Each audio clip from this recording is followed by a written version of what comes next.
కురుక్షేత్రాన్ని ఈ వేదిక నుంచే నేను చెప్పదలుచుకున్నా. కౌరవ వంశాన్ని సర్వం తెలంగాణ గడ్డ మీద నుంచి తొలగించే వరకు. కౌరవ వంశం అంటే కల్వకుంట్ల కుటుంబం. ఈ కల్వకుంట్ల కుటుంబాన్ని తెలంగాణ గడ్డ మీద రాజకీయ ముఖ చిత్రం నుంచి పాతాళానికి తొక్కే వరకు కాంగ్రెస్ పార్టీ కార్యకర్తలు విశ్రమించరు, ఒక్క క్షణము రెస్ట్ తీసుకోరు అని నేను మాట ఇస్తున్నా. మీడియా మిత్రులారా, ఈనాడు కేంద్రంలో జరుగుతున్న రాజకీయ పరిణామాలు మనం చూస్తున్నాం. నరేంద్ర మోడీ, అమిత్ షా గారు మమతా బెనర్జీ పార్టీని చీల్చడం, ఆ పార్టీని చీల్చడం, ఇతర పార్టీలను లొంగదీసుకోవడం, వాళ్ళు అనుకున్న సీట్లు పెంచాలన్న బిల్లును రాబోయే పార్లమెంటులో ఎట్లయినా సరే బెదిరించైనా అదిరించైనా లొంగ తీసుకొనైనా బిల్లు ఆమోదింపు చేసుకోవడానికి సర్వశక్తులు ఒడ్డుతున్నారు. ఈ పాపంలో వాళ్ళు విజయం సాధించడానికి అవకాశం ఉంది. అందుకే ఈనాడు తెలంగాణలో ఉన్న 119 అసెంబ్లీ నియోజకవర్గాలు రాబోయే 2029లో జరగబోయే ఎన్నికలు, ఆనాటి జోస్యం ఎన్నికల 6 నెలల ముందు చెప్పిన, ఈనాడు నేను చెబుతున్న ఎన్నికల జోస్యం 36 నెలల ముందు ఖమ్మం గడ్డ మీద నుంచి నేను చెప్తున్నా. రాబోయే ఎన్నికలు 2029 డిసెంబర్లో జరగవు, 2028 డిసెంబర్లో జరగవు, 2029 మే జూన్ మాసంలో మన శాసనసభ ఎన్నికలు జరుగుతాయి. తెలంగాణ రాష్ట్రంలో ఉన్న 17 పార్లమెంట్లు సీట్లు 26 పార్లమెంట్లుగా మారుతాయి. 119 ఉన్న శాసనసభ నియోజకవర్గాలు 182కు పెరుగుతాయి. ఈరోజు చెప్తున్నా, 182 శాసనసభ నియోజకవర్గాలలో 117 సీట్ల పైన గెలిచి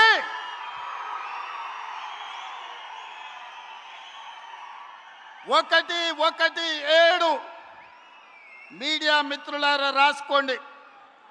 117 అంటే 117 శాసన సభ్యులను గెలిపించుకొని రెండవసారి తెలంగాణ రాష్ట్రంలో ప్రజాపాలనను కాంగ్రెస్ ప్రభుత్వాన్ని గెలిపిస్తాం.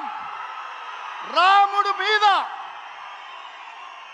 భద్రాచలం రాముడు మీద ఆనా. ఇది ఖమ్మం కాంగ్రెస్ కార్యకర్తల మాట. కాసుకో చంద్రశేఖర్ రావు, నువ్వు, నీ కొడుకు, నీ అల్లుడు, నీ బిడ్డ, నీ చుట్టాలు, నీ భజన పరులు,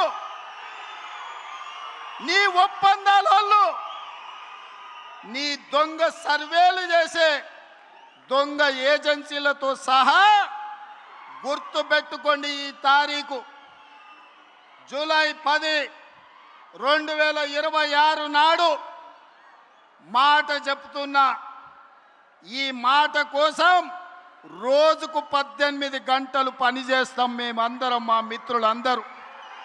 ఒక్క క్షణం కూడా అలుపెరగము, ఆలస్యం చేయము. ఎవరిని కూడా అన్యాయం జరగనీయం. తెలంగాణ ప్రజలకు, దళితులు, గిరిజనులు, ఆదివాసీలు, బలైన వర్గాలు, మైనారిటీలు, మహిళలు, రైతులు, విద్యార్థులకు ఈ సంక్షేమ ప్రభుత్వం, ఈ ప్రజాపాలన ఒక సుభిక్షమైన పరిపాలన అందిస్తుంది, రామరాజ్యాన్ని తీసుకొస్తుంది. ఆనాడు మీ అందరికీ తెలుసు, వరేసుకుంటే ఉరేసుకున్నట్టే అని చంద్రశేఖరరావు అన్నాడు. ఈనాడు ఉత్తమ్ కుమార్ రెడ్డి గారు, బట్టి విక్రమార్క గారు, తుమ్మల నాగేశ్వరరావు గారు వరేసుకుంటే 500 రూపాయల బోనస్ ఇచ్చి చివరి గింజ వరకు కొంటాం. దేశంలోనే తెలంగాణ రాష్ట్రాన్ని ఆదర్శంగా నిలబెడతామని చెప్పిండ్రు. ఇవాళ సన్న బియ్యమే కోట్లాది మంది ప్రజలకు బుక్కెడు బువ్వ పెట్టే కార్యక్రమం జరుగుతుంది. అందుకే మిత్రులారా, ఈనాడు రైతుల కోసం వ్యవసాయం దండుగ కాదు, వ్యవసాయం పండుగ చేయాలి, రైతును రాజును చెయ్యాలన్న ఆలోచనతోని మీ నాయకుడు తుమ్మల నాగేశ్వరరావు గారు ఏది ఏమైనా 600 అక్కడి సూర్యుడు ఇక్కడ మలిసినా రైతు భరోసా నిధులు ఇవ్వాలి, మీరు సహకరించాలని నన్ను బట్టి గారిని అడగడం జరిగింది. అందుకే పోయిన సంవత్సరం జూన్లో 9 రోజుల్లో 9,000 కోట్లు రైతు భరోసా మీ ఖాతాలో వేయడం జరిగింది.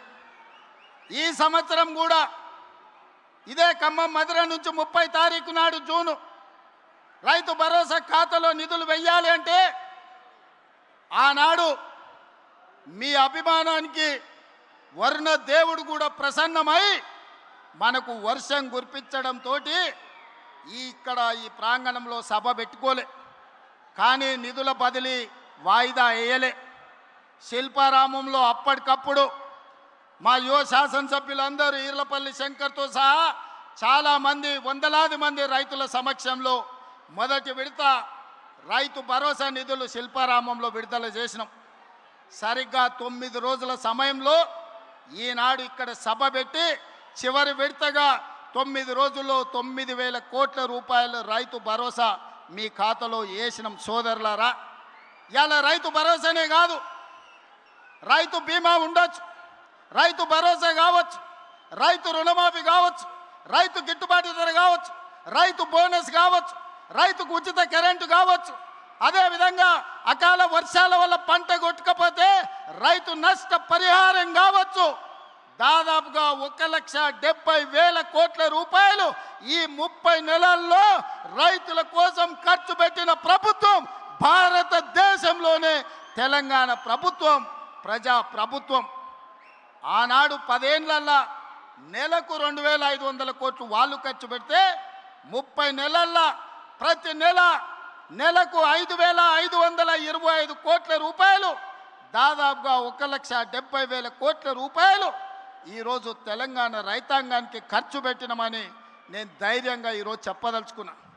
మిత్రులారా, 25,35,000 మంది రైతులకు 20,617 కోట్ల రూపాయలు, 2 లక్షల వరకు రైతు రుణమాఫీ చేసిన ప్రభుత్వం మన ప్రభుత్వం.